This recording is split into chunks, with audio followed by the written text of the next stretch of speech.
Donc, nous sommes le 27 juillet 2018 à Poitiers, cours A de Batzeux. L'introduction que j'aimerais faire est de pouvoir vous présenter les outils d'une réflexion qui conduit à la mise en place de techniques particulières. Les techniques particulières, on les connaît en Chine, et c'est pour ça, c'est l'objet de notre formation de ce jour. C'est donc Batzeux qui est associé à Feng Shui. Feng Shui, c'est l'espace, on le sait. Batzeux, c'est toute une étude dont la racine première est le temps. Mon prof, M. Tong Xiaoshang, a toujours précisé que l'espace-temps n'était jamais séparé.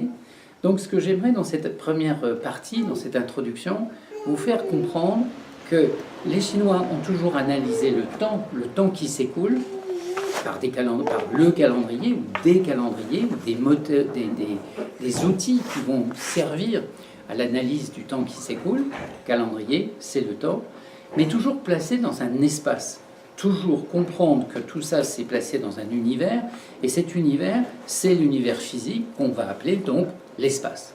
L'espace est orienté, donc ils ont inventé un outil très précis qui s'appelle la boussole géophysique, une aiguille aimantée, donc de très très bonne heure, ils ont inventé cette boussole, et ils étaient apparemment les premiers à avoir découvert et de s'en servir à titre d'exemple dans les conflits militaires, d'avoir sur les chars mis en place sur les chars un ou deux chevaux et un panier. Vous voyez bien ce que sont des chars militaires primitifs. Et en même temps, d'avoir inventé un système de boussole, se repérer dans l'espace, si bien que ça leur a permis de gagner un certain nombre de bagarres, de batailles. Pourquoi? Dans des guerres. Pourquoi? Parce que quand il y avait du brouillard, quand il y avait de l'ombre ou de l'obscurité, d'être en mesure de se repérer. Donc la notion de l'espace, de se repérer dans l'espace, c'est quelque chose de très très important pour eux. On va voir comment progressivement ils vont, à partir de cette découverte de l'aiguille aimantée, ils vont mettre en place toute une observation de l'espace. Voilà pourquoi le grand sujet principal pour les Chinois, c'est donc cette lecture spatio-temporelle. Que veut dire la lecture spatio-temporelle? Alors, on va essayer d'analyser ensemble quels sont les différents outils qui ont pu être mis en place pour la création de l'ensemble de ces raisonnements qui débouchent sur la mise en place de techniques ou de méthodes. Et le premier, c'est quand même quelque chose de très très simple, c'est un bâton planté en terre qu'on appelle un gnomon.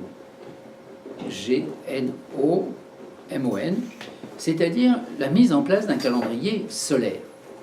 Un bâton planté en terre va permettre, à un moment précis de la journée, d'observer, aux différents moments, je veux dire précis des journées, de la journée, va donner précisément des indications d'un processus astronomique qui est donc le lever du Soleil, puis dans sa course semi-circulaire, passer à une zone maximum, suivie d'un déclin et du coucher du Soleil. Voilà, nous avons en place des processus. D'un côté, il y a le phénomène astronomique qui est la luminosité du Soleil. Donc, dans l'idée, le yang va s'opposer au yin, le yin au yang. Tout soleil qui se lève sur un objet quelconque crée une ombre. Et on a bien cette dialectique yin-yang. Mais entendez bien que chaque fois que vous allez écrire yin-yang, écrivez bien yin-yang pour les associer. C'est l'analyse, les yin-yang, et non pas la séparation d'un côté le yang et de l'autre côté le yin. Ça aussi, c'est très très important dans l'esprit chinois. Donc on met en place tout de suite cette logique yin-yang. Le soleil se lève, que se passe-t-il? L'ombre, et donc l'ombre portée est tout de suite mentionnée en longueur et en direction. On va commencer par les choses les plus simples, l'équinoxe de printemps ou l'équinoxe d'automne. Comment peut-on analyser le lever du soleil? Le soleil se lève à l'est, l'ombre, par rapport au gnomon, se trouve à l'ouest, et oriente donc la complémentarité est-ouest Mais surtout, ce qu'il faut bien entendre, c'est la longueur de l'ombre. La longueur fait voir, en quelque sorte, l'heure. Quelle heure est-il? Plus l'ombre est longue, plus nous sommes le matin. Puisque progressivement, l'ombre va, par rapport au union, l'axe vertical, cette ombre va se déplacer et arriver à un endroit médian entre le lever et le coucher, qui sera donc midi. Donc on a à la fois une longueur qui donne une heure, et à la fois une orientation, puisque au lever du soleil, l'ombre est à l'ouest, dans la matinée, va se situer au nord-ouest, à midi, va se trouver au nord, dans l'après-midi, au nord-est, puis se coucher à l'ouest. Vous voyez bien le processus. Le bâton, le gnomon, le cadran solaire, vous le connaissez bien comme il faut. Mais c'est dans la logique chinoise particulièrement que j'insiste pour que vous compreniez que tout celui qui observe est le centre du monde. Donc, un observateur, tout observateur qui observe l'univers, est le centre du monde. D'avoir planté un bâton, c'est la position de celui qui observe. Je suis le centre du monde. Et donc cette verticalité conduit précisément à donner comme indication, à partir de ce point central, s'orientent l'espace et le temps, se dessine l'espace-temps. Et donc cet espace-temps, c'est donc toujours une orientation et toujours une dimension. Donc cette orientation et cette dimension, bonjour, cette orientation et cette dimension assurent de ce fait l'objectivation, voilà la phrase importante, l'objectivation des processus astronomiques. Et les processus astronomiques, c'est quoi? C'est spécifiquement le reflet des processus vitaux ou énergétiques de la nature. Alors c'est ça qu'on recherche. Pour les agriculteurs, connaître le jour des équinoxes et des solstices, c'est très très important. C'est donc définir à travers ça, par des dates, un calendrier. Alors, quand le soleil est juste à ce que nous on connaît, la moitié du jour, mi c'est la moitié, di c'est le jour, midi veut bien dire mi trait d'union di, milieu du jour, c'est-à-dire qu'à ce moment-là, entre l'axe vertical du gnomon et la position de l'ombre, on définit de ce fait une longueur, celle qui est la plus petite par rapport au lever et coucher du soleil, bien évidemment, mais une orientation, c'est l'orientation nord-sud. Alors ça va être très important. Oui. Vous avez commencé entre l'axe vertical. La ligne verticale par rapport à la ligne verticale, l'ombre la plus petite, puisque l'ombre, le mouvement comme semi-circulaire du soleil, va définir un arc de cercle objectivé, c'est-à-dire quand vous plantez un bâton en terre et que vous avez des petites branches, prenez des petits bâtons et des petits cartons sur lesquels vous allez marquer les heures. Et vous allez pouvoir planter ces petits bâtons à l'extrémité de l'ombre du gnomon. Et toutes les heures ou toutes les demi-heures, vous pouvez planter à nouveau des petits bâtons, tout. Une main qui tient un bâton. Je n'ai pas de crayon, mais une main qui tient un bâton, ce sera le caractère justement dont on parlera tout à l'heure.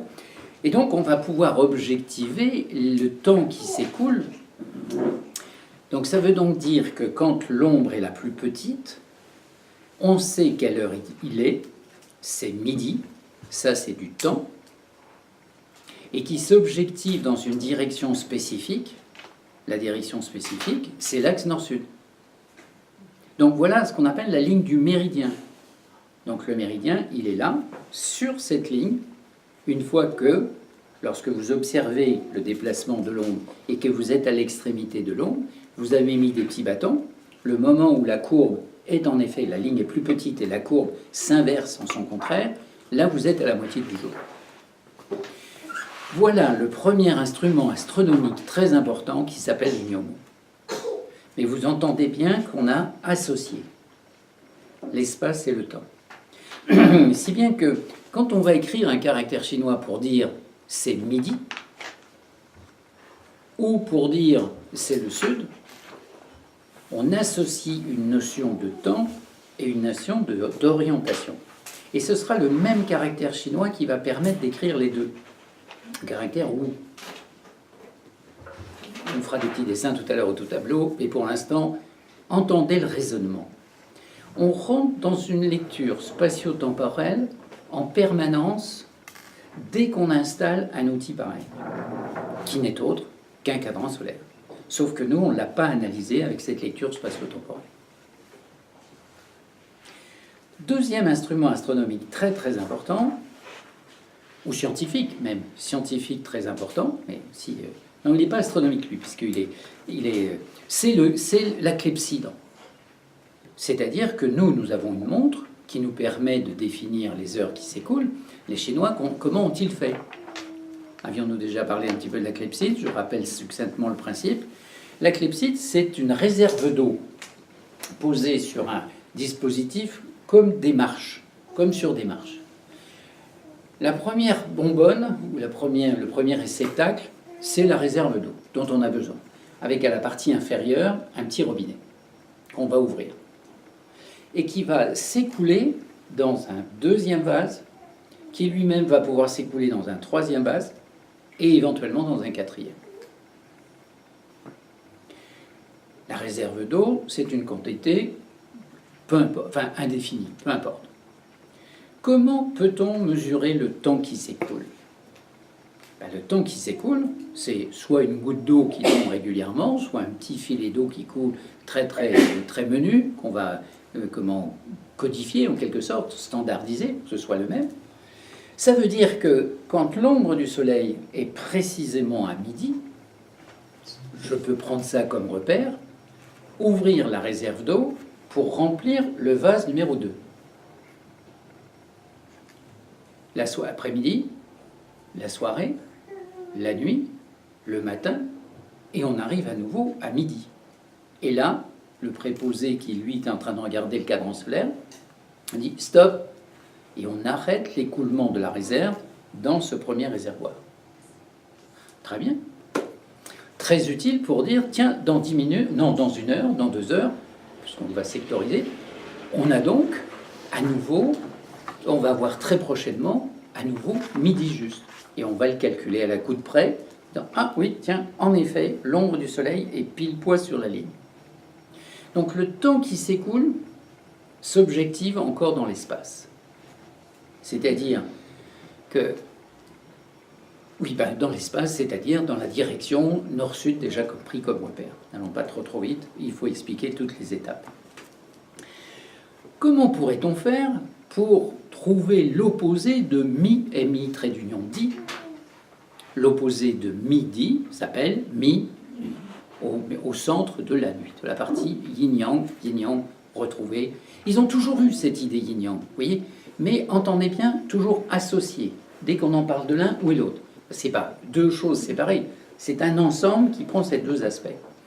Alors, dans le vase numéro 2, on a toute la quantité ce que nous on dirait 24 heures, on a toute la quantité de ce qu'on appelle aussi le terme scientifique, d'un nyctémère, avec un Y. Nyctémère, c'est un jour plus une nuit. Bon, donc j'utiliserai ce mot-là de temps en temps, le nyctémère. Parce que quand on dit jour, on est dans le yang, mais il faut rajouter la nuit. Bon, nyctémère, ça veut dire les deux. Bon, une complétude d'un jour, ou un jour complet. Bon, nyctémère, ça veut dire ça. Moyennant quoi, à partir du moment où on a une quantité d'eau, et qu'on a mis des graduations, on peut observer l'écoulement de quoi? De la moitié de la quantité d'eau. C'est-à-dire que le temps qui s'écoule, c'est une quantité d'eau. Alors, à midi, on ouvre le petit réservoir, la petite clé, comme dans une barrique de vin.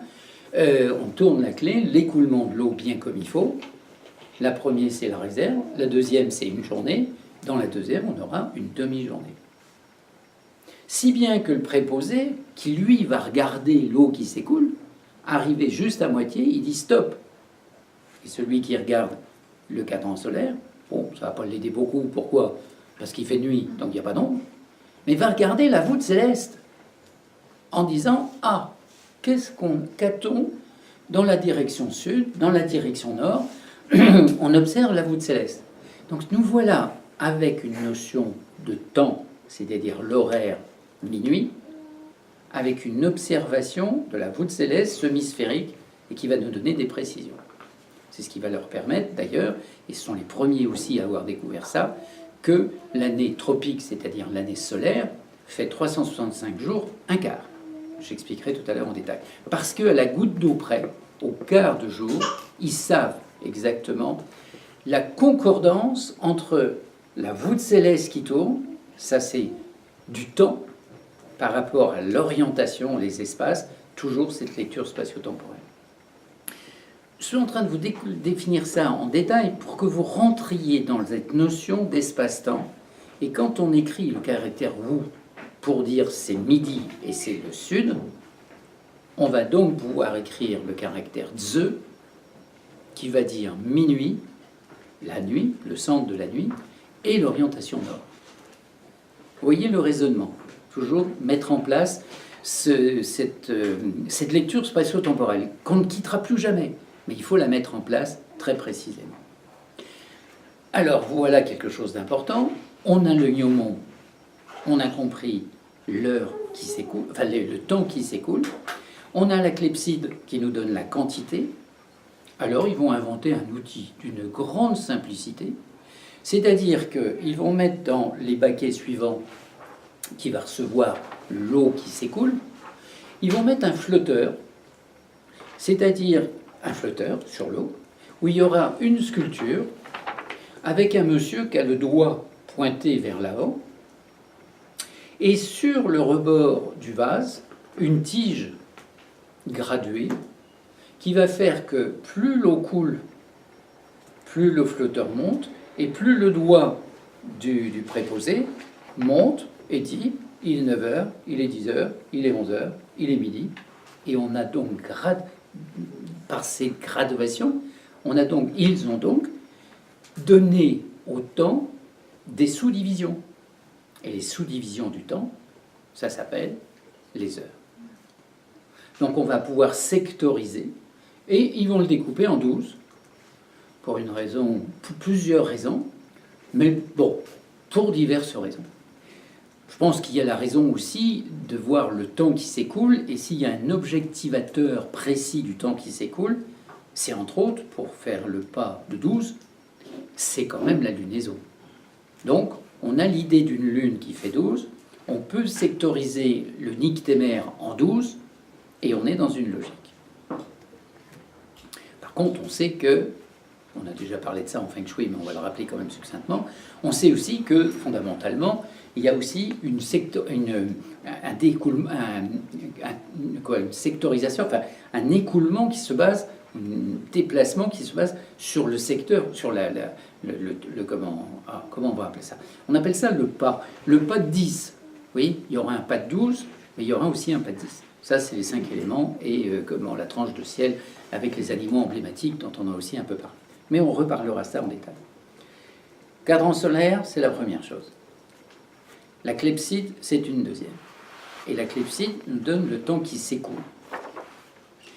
Alors, toute cette réflexion nous oblige à essayer de réfléchir jusqu'où on peut aller concernant la lecture spatio-temporelle. Et nous allons parler du cube, ce qu'on appelle le sinocube, c'est-à-dire la lecture à la chinoise de la notion du cube. Et pour comprendre cette notion-là, c'est une notion mathématique, mais dialectique en même temps, nous avons dit, tout observateur qui observe est le centre du monde. Je mets un point sur ma feuille blanche et je dis, là où je suis, c'est là, et c'est là maintenant. On est donc dans une lecture ici et maintenant. Et je dessine juste un point.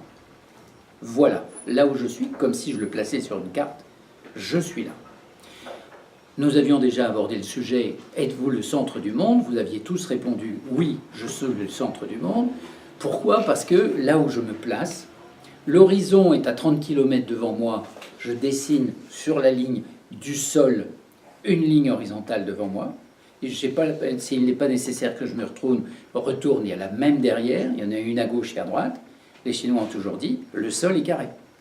Donc on dessine un carré, la rencontre des diagonales de ce carré sont exactement sous mes pieds. Je regarde la voûte céleste particulièrement la nuit, et là je vois que la voûte céleste est semi-sphérique au-dessus de ma tête, avec un point précisément à la verticale de là où je suis, que je sois là ou que je sois dans 1 kilomètre, à gauche, à droite ou ailleurs, je m'arrête et je regarde chaque fois que là où je suis, moi qui suis le centre du monde, vous qui l'êtes aussi, et tous les autres qui le sont tout autour, nous sommes tous toujours le centre du monde. La voûte céleste est semi-sphérique, c'est un rond. Le rond a un point central, juste au-dessus de ma tête, d'ailleurs ma tête est ronde, collée dans l'axe de la voûte céleste semi-sphérique. Mes 2 pieds, l'un à côté de l'autre, définissent un carré. La rencontre des diagonales des horizons qui sont devant, derrière, à gauche et à droite sont sous mes pieds. Le point qui joint le centre du sol et le point qui joint le centre du ciel passe exactement par le point tout en haut de la tête, païroïde et sans réunion, traverse tout mon corps, l'axe central interne ascendant, le Chongmo, et se retrouve au point central du sol. Donc, vous voyez, le fait de poser un point sur votre feuille renvoie complètement à cette notion spatio-temporelle. Mais on va aller plus loin dans le raisonnement. On a bien dit tout à l'heure que chaque fois qu'on déplace quelque chose, c'est-à-dire en mettant un gnomon, on a vu qu'il y avait une ombre, l'ombre est orientée. Donc, si le point que je viens de poser sur ma feuille, ce point, en faisant une ligne, en dessinant une ligne, ce point se déplace, alors peu importe qu'il se déplace de là où vous êtes, plus loin que vous, vers vous, à gauche par rapport à vous, ou à droite par rapport à vous, ou à n'importe quel angle, de toute façon, ce sera toujours une indication d'espace. Le point se déplace pendant un certain temps. Qu'est-ce que vous venez de dessiner? Une ligne. La ligne est donc un espace-temps. Le point l'était, la ligne est un espace-temps. Donc on n'aura pas besoin d'inventer, une fois qu'on aura dessiné une figure, de dire, et on pourrait rajouter le temps dans l'affaire.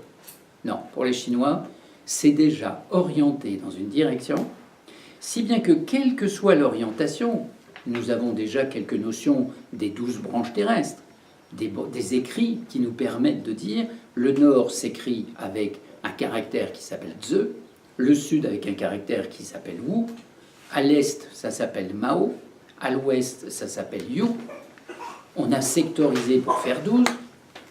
Peu importe dans quelle direction vous allez dessiner votre ligne à partir du point, la ligne est, de par sa direction, son orientation de la direction, et sa longueur, un espace-temps.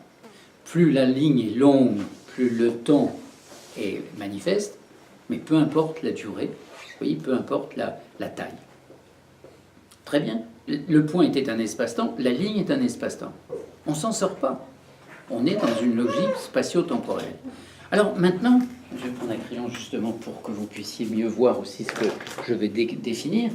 Maintenant, à partir du moment où vous avez une ligne sur votre cahier, et que cette ligne va se déplacer, toute la ligne va se déplacer pendant un certain temps dans la direction perpendiculaire à celle que vous venez de faire. Vous déplacez pendant un certain temps cette ligne, et elle s'arrête. Cette ligne va définir de ce fait une surface, un rectangle ou un carré, un parallélogramme en tous les cas. Les lignes sont parallèles, un gramme avec des lignes parallèles, un parallélogramme. Donc vous pouvez déplacer, et une surface devient donc un espace-temps, de la même façon. Alors là où c'est encore beaucoup plus génial, c'est que ce rectangle que vous venez de définir, je vous en ai apporté un très joli, vous avez le même. Ce rectangle-là, posé sur votre cahier, va se déplacer dans une autre direction. Il va monter dans la 3e dimension, c'est-à-dire dans l'espace. C'est-à-dire, il se déplace globalement, que vient-on de mettre en place? Un volume. Un parallélépipède ou un cube. Et en supposant que la forme initiale que j'ai choisie était les côtés tous égaux, nous voilà avec un cube. Et regarder un cube, ce n'est pas regarder qu'un volume. Il est le reflet de tout un espace-temps. Dès qu'il y a un mouvement, ça met en jeu l'espace-temps. Donc on rajoute un mouvement à chaque fois de déplacement dans l'espace et le temps. Dans l'espace et le temps. C'est-à-dire que la grande force, oui, c'est bien votre analyse, la grande force de l'esprit chinois, c'est de pouvoir coller l'un à l'autre chacune de ces deux notions sans avoir besoin de dire je définis longueur, largeur, hauteur, ce qui va faire volume, et de dire ça s'appelle l'espace. Puis plus tard, alors plus tard, c'est quand plus tard dans notre science occidentale? Quel est celui qui a été le premier à avoir cette idée-là? C'est Albert Einstein. Et c'est quoi? Début, la relativité restreinte dans un premier temps, c'est début du XXe siècle. Avec lui et toute une poignée de scientifiques, ils se retrouvaient beaucoup, ils travaillaient beaucoup ensemble, et c'était tout à fait passionnant. Et de lancer cette idée de dire associons le temps à l'espace. Parce que précédemment, les astronomes, les mathématiciens, les physiciens, qu'avaient-ils fait? Séparer l'espace du temps. Les Chinois, non. Un cube a donc 6 faces et la particularité, 8 angles. Alors très important d'avoir les 8 angles. Pourquoi? Parce que, et là je vais vous introduire justement la notion de chinoise par excellence, comme ils ont bien défini qu'il y avait à la fois de l'espace et du temps, eh bien ils vont dire ce qui est à gauche, devant et au-dessus, on va les dessiner avec un trait plein. Ce qui est à droite, derrière et au-dessus, vont être dessinés avec des traits discontinus. Alors, c'est une notion chinoise tout à fait passionnante. Pourquoi? Parce que le jardinier que sont les Chinois, les jardiniers et les agriculteurs, la Chine, c'est plutôt du jardinage que de la culture expansive. Ils ont été confrontés à un moment ou à un autre, en tous les cas qui ne l'a pas été en tant que jardinier, dans un monde où il y a beaucoup de bambou, à se dire comment faire pour couper une tige de bambou. Alors vous voyez bien la tige de bambou. Et l'idée chinoise de la tige de bambou, c'est la notion du 1 initial, la tige. Mais comment puis-je faire pour faire des tiges de bambou qui puissent être à peu près toutes de la même longueur? Vous pouvez couper de telle façon qu'à l'extrémité de votre tige, il y ait un nœud, donc vous coupez à l'extérieur du nœud, et de l'autre côté un nœud, dans lequel il y aurait donc une tige solide, fermée des deux côtés. Une tige pleine. Y aurait-il une autre possibilité? On pourrait s'arranger pour que les nœuds en question soient à l'extrémité. Les nœuds, ça y est, c'est venir à l'extrémité. À l'inverse, on pourrait s'arranger qu'il y ait le nœud au centre et qu'on couperait la tige au milieu, si bien que la tige serait creuse aux extrémités, là tout à l'heure plein, dialectique plein et creux. On retrouve toujours yin-yang, mais le nœud serait au centre. Est-ce que ça pose un problème? Non. La taille totale de la tige est la même qu'il y ait un nœud à l'extrémité ou que le nœud soit au centre. Que vient-on de dessiner en faisant ça? Que toute tige, quelle qu'elle soit de bambou découpée, ne peut être découpée que de deux façons possibles. Soit avec un nœud aux extrémités, c'est-à-dire une tige pleine, un trait plein, soit une interruption au centre, et ce nœud serait au centre. Mais qui donne deux aspects. Et comme de toute façon, on part de l'idée initiale que d'abord tout est un, ça c'est gagné, mais que pour analyser le 1, on aurait deux aspects possibles, c'est là qu'on va présenter yin et yang. Si bien que, revenons au cube, et voyez bien les 6 faces devant, derrière, pardon, l'ordre, c'est pas celui-là, à gauche, à droite, devant, derrière, dessus, dessous, 6 faces, mais 8 angles. Alors, dites-moi comment vous allez l'écrire. L'angle qui... Alors, je suis au centre du cube. À gauche, devant et au-dessus. À gauche, très plein. Devant, très plein. Au-dessus, très plein. 3 traits. On commence du bas vers le haut. 3 traits. Plein. Trigramme Kien. À son opposé, à droite, en bas, non, à droite, derrière et en dessous. À droite, trait discontinu. Derrière, trait discontinu. Et en bas, trait discontinu. On vient de dessiner un trigramme avec 3 traits discontinus. Trigramme Kun. Si bien que Kien est en haut à gauche devant moi, et l'autre est derrière, en bas. Et que la ligne qui va joindre ces 2 angles opposés du cube forme bien cette ligne, Kien et Kun. Le grand yang et le grand yin. Et on va faire la même chose sur chacune des facettes. Si bien que quand vous dessinez un cube, nous on n'avait fait que de la surface, un volume. De la surface on est passé au volume, je veux dire un volume, longueur, largeur, hauteur. Les Chinois introduisent la notion du temps et introduisent par le yin-yang, sur chacun des angles, les 8 caractéristiques envisageables et les seules qu'on puisse envisager. On peut mettre sur le papier, ça, parce que... Vous voulez que je vous fasse un dessin? Et déjà recommencer votre phrase si vous voulez. Parce que ça va un peu vite entre les termes chinois, là, on ne sait pas écrire. En fait, quand on est au centre, à gauche, devant, dessous. Alors, et à la on est le droite, centre d'un cube. Ça, c'est aussi des pratiques. C'est parce que c'est une pratique de méditation très très particulière et que je donne des cours là-dessus. On en reparlera ultérieurement. Le raisonnement, c'est à gauche, devant et au-dessus. On commence par la gauche, devant et au-dessus. on monte en fait. On monte, mais on localise l'emplacement. Comment Libocheux, oui, Liding, mon prof comment Shanghai, quand il était venu là, nous faire une conférence, il était en train de localiser, nous parler du cube, et il montrait le doigt. Vous connaissez la phrase qui dit quand le sage montre la lune, l'imbécile regarde le doigt. Alors que le sage montre la lune. Et là, c'est l'inverse. Quand Liding montre le trigramme, l'imbécile regarde la lune. Non, il faut regarder simplement son doigt. J'avais l'impression, en le voyant faire, il était au centre de son cube, qu'il montrait comme ça, j'avais l'impression que c'était sur le plafond là-bas. Non, c'est là où il a mis son doigt. C'est à gauche, devant et au-dessus.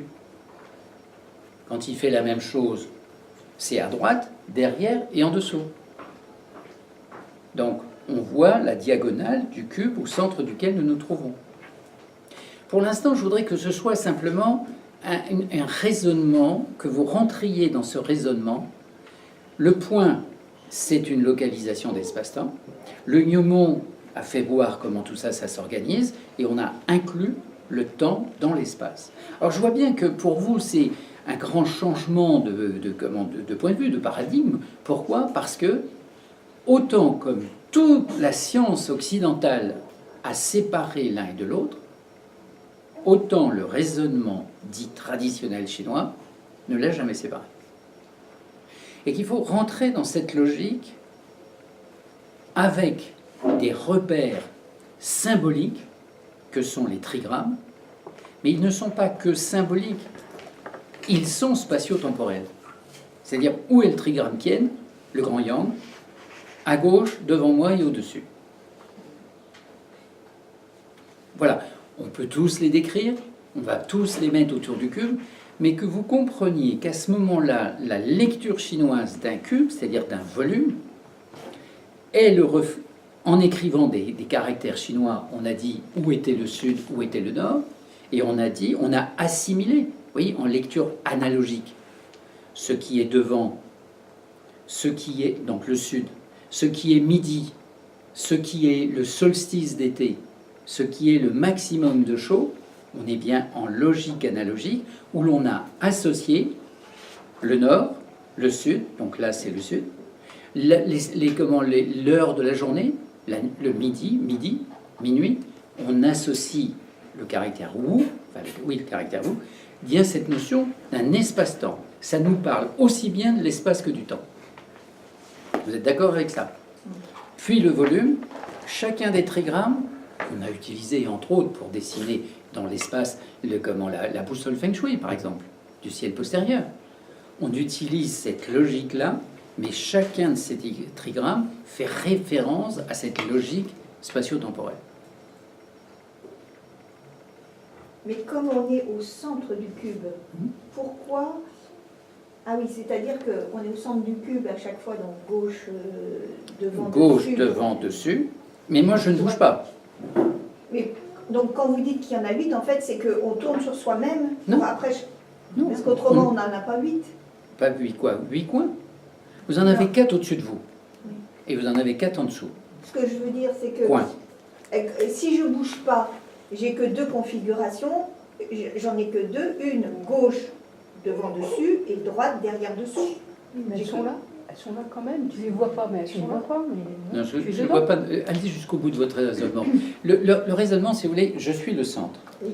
Là où je suis, où s'est levé le soleil? Oui. À ma gauche. Puis qu'a-t-il fait? Croissance. Il est passé de la gauche pour aller au-dessus et devant moi. Donc voilà pourquoi gauche, devant, dessus sont ceux qui sont le reflet d'un processus yang, dynamique, levé, chaleur augmentée, orientation du soleil, bronzage intégral. Maximum. Intégral, c'est autre chose. Maximum. Donc, du coup, droite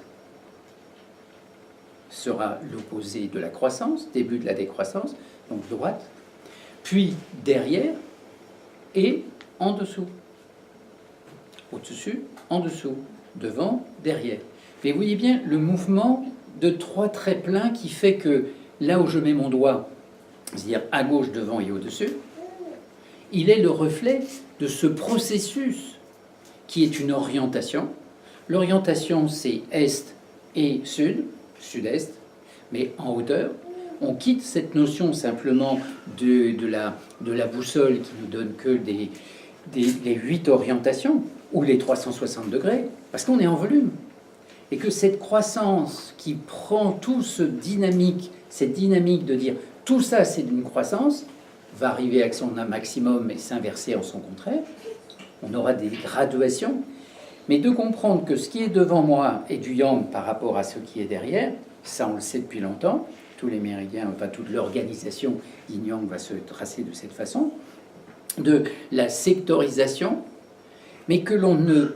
C'est ça que je voudrais que vous puissiez bien faire rentrer dans votre tête aujourd'hui, c'est que, parce qu'on a un besoin pour le baseux, dès qu'on va écrire un caractère chinois, que ce soit Wu ou que ce soit Ze, que ce soit Mao ou que ce soit Yu, que vous ayez bien la perception que c'est le reflet de l'espace-temps, c'est-à-dire que se passait-il du point de vue énergétique à un moment précis, à la question où était le processus actif à telle heure, tel jour, à tel moment, eh bien, les Chinois vont répondre.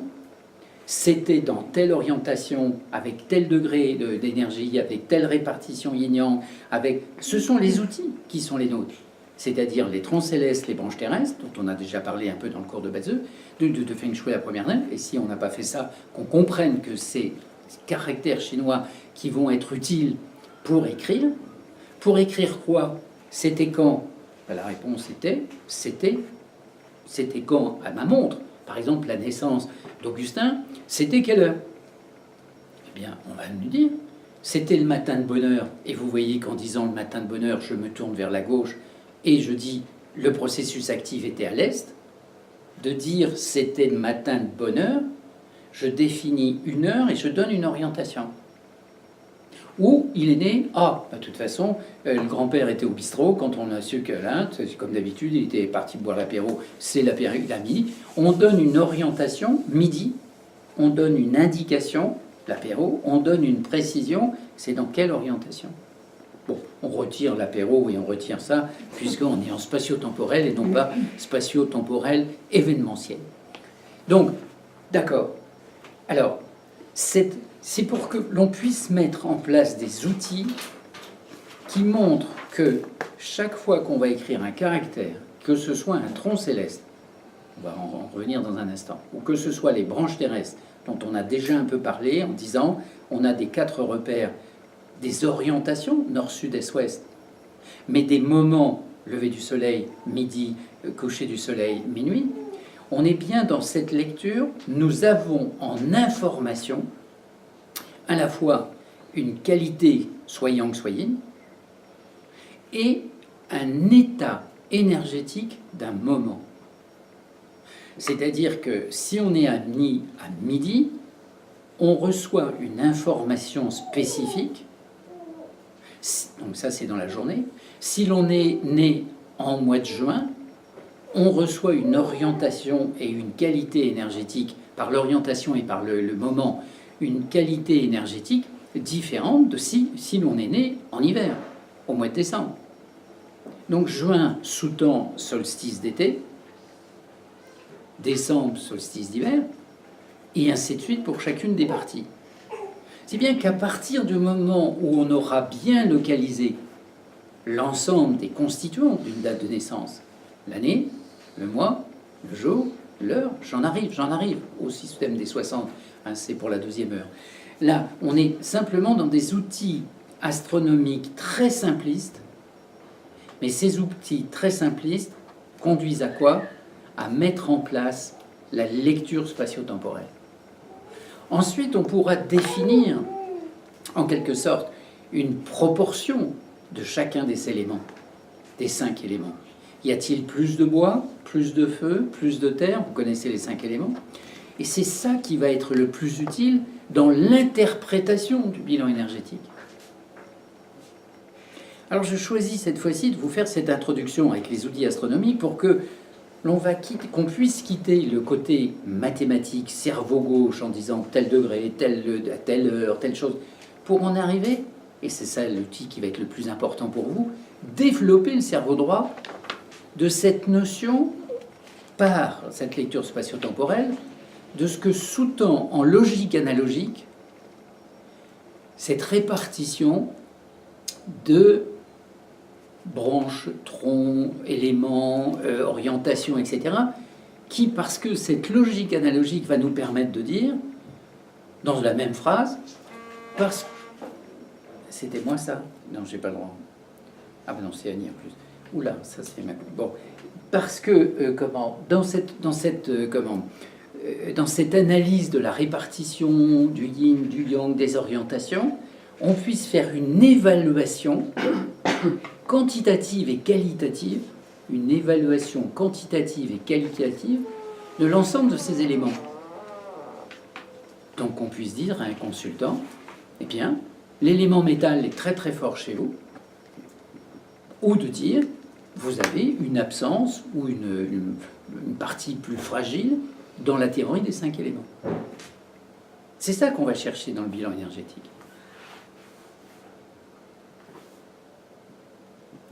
Alors, le dernier outil astronomique, et après on fait une pause, et dans la présentation de ce que je veux faire, et ensuite je vais répondre à vos questions, et je vais faire des petits dessins. Je voudrais quand même que cette première heure puisse nous donner, ou cette première 50 minutes, nous donne ce cadre qui va être absolument utile. Vous serez appelé à réécouter l'ensemble de cette présentation pour bien mettre en place ces outils-là. L'ultime, non, il y en a encore bien d'autres, mais je n'ai sélectionné que le dernier qui va être le rectangle. Le rectangle est une forme géométrique très particulière qui, comme tout, comment parler logramme, a un point central. Sauf que le point central, c'est là où je suis, et que les angles du rectangle, j'ai donc une ligne devant moi, une derrière, ça ce sont les longueurs, et les largeurs, sur ma droite et sur ma gauche, que ces angles-là du rectangle, dessinez un petit rectangle sur votre feuille, vous allez bien voir. Si l'on met le sud en haut, le nord en bas, l'est sera à gauche, l'ouest sera à droite. Le repère est le même. Sauf que l'angle à gauche, en haut, enfin, devant vous, hein, devant et à gauche, cet angle-là, c'est le point du lever du soleil au solstice d'hiver, qu'on appelle LSH, lever au solstice d'hiver. Puis, à droite, c'est-à-dire en haut à droite de votre dessin, c'est coucher S, solstice H, hiver, couché au solstice d'hiver. Donc à partir du moment où ils ont observé avec le gnomon à quel endroit se lève le soleil en hiver, et bien sur le rectangle, voilà la localisation par rapport au point central quand le sud est devant moi. Les deux autres angles derrière moi, derrière à gauche, va être le lever du soleil au solstice d'été. Donc LSE. LSE, lever au solstice d'été. Donc il est derrière moi à gauche. Le soleil va faire une très grande boucle pour, comme d'habitude, pas arriver en plein sud, à midi.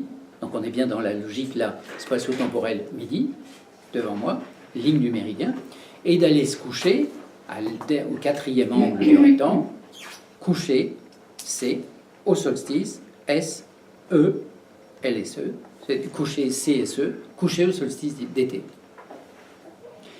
Et que ce repère-là définit de ce fait les processus astronomiques extrêmes.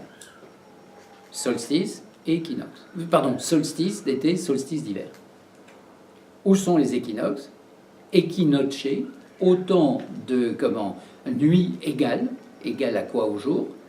Donc là, c'est le milieu des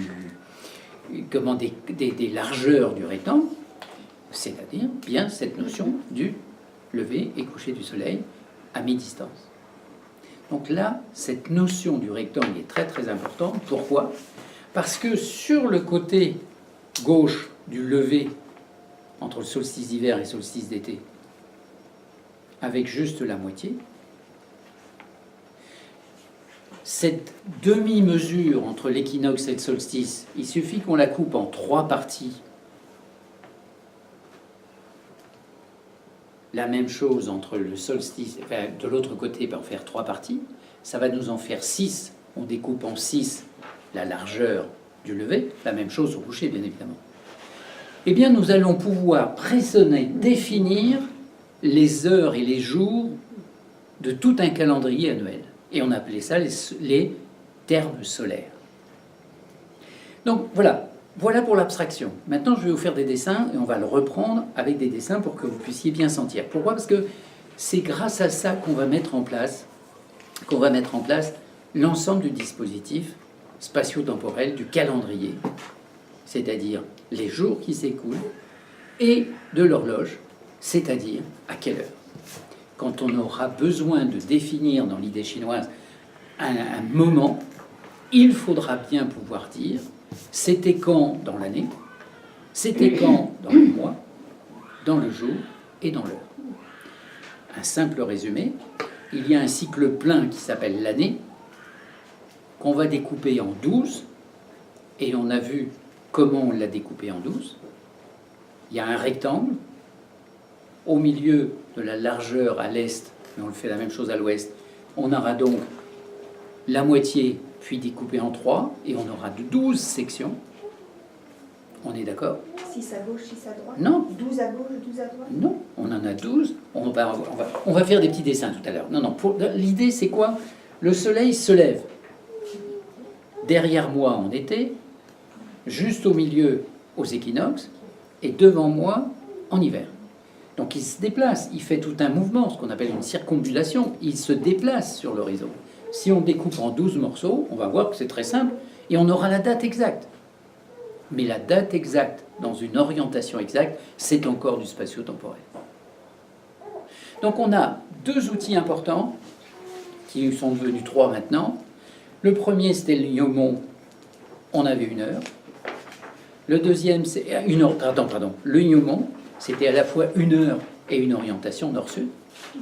La clepsydre, qui nous permet de définir les tranches et les sectorisations de la montre. Ils n'ont pas de chronomètre, ils n'ont pas de montre, mais ils ont au moins la capsule.